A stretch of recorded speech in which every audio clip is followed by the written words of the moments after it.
Tila baga paulit-ulit na lang ang iyong mga nararanasan sa buhay. Kain, tulog, gising, kain, tulog, gising. Para sa iyo to.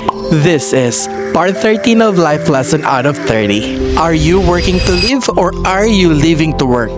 Sometimes this is our question in our life.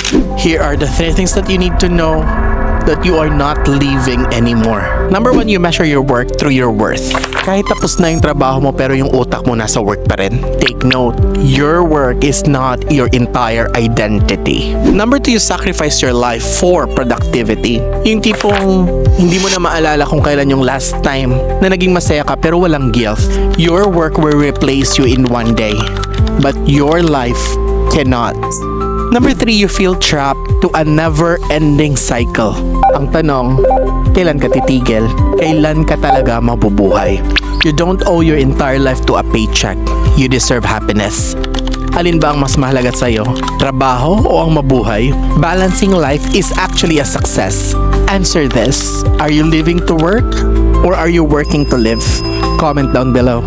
Tomorrow is our next lesson.